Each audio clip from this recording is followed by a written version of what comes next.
Perkenalkan, nama saya Ahmad Rozikin, NIM 231021121055. Di sini saya akan mempresentasikan tugas hukum pemerintahan daerah yang diampu oleh Bapak Arisandi Mursadi SHMH.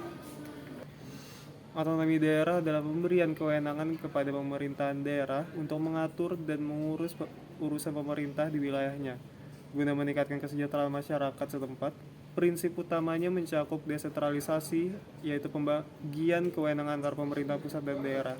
Dekonsentrasi, pemerintah pusat tetap mengawasi kebijakan strategis dan asimetris beberapa daerah yang lebih besar sesuai kebutuhan. Di Indonesia, otonomi daerah diatur oleh Undang-Undang Nomor 23 Tahun 2014 dan diterapkan melalui pengelolaan keuangan daerah, kebijakan pendidikan dan kesehatan lokal, serta pembangunan infrastruktur sesuai potensi daerah.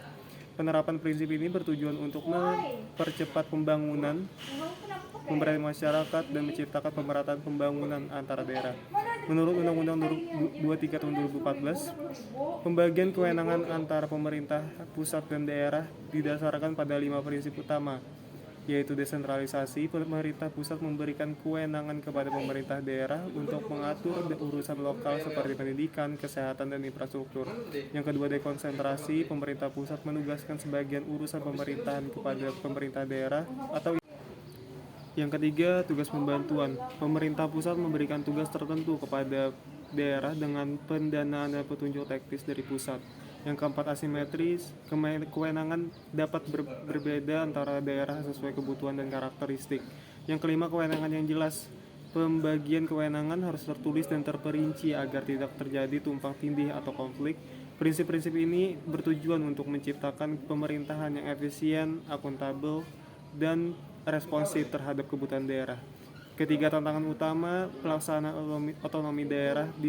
Yang pertama, ketimpangan sumber daya. Daerah dengan sumber daya yang terbatas, kesulitan dalam pengelolaan anggaran, dan melaksanakan kebijakan yang efektif. Yang kedua, korupsi dan penyalahgunaan kekuasaan. Pemerintah besar di daerah membuka peluang bagi praktik korupsi dan pengelolaan anggaran yang tidak transparan. Dan yang ketiga, koordinasi lemah, kurangnya sinergi antara pemerintah pusat dan daerah sering menyebabkan kebijakan yang tumpang tindih dan tidak sejalan. Mengatasi tantangan ini memerlukan peningkatan kapasitas, pengawasan yang lebih ketat, dan koordinasi yang lebih baik. Kasus yang menunjukkan konflik antara pemerintahan pusat dan pemerintahan daerah dalam pelaksanaan otonomi daerah adalah kasus reklame di Bali. Masalahnya bermula di mana pemerintahan pusat melalui KLHK memberikan izin reklame di Teluk Benoa, Bali. Pemerintah daerah dan masyarakat menolak karena mengancam lingkungan dan budaya lokal. Lalu yang kedua, penyebabnya yaitu perbedaan prioritas. Pusat fokus ekonomi, daerah fokus lingkungan, tumpang tindih kewenangan. Kasus ini adalah perbedaan prioritas, tumpang tindih kewenangan, dan minimnya koordinasi.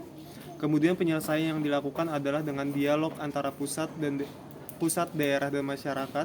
Revisi peraturan yang terkait izin reklame, proyek dihentikan selama penolakan masyarakat. Regulasi kewenangan diperjelas untuk mencegah konflik serupa.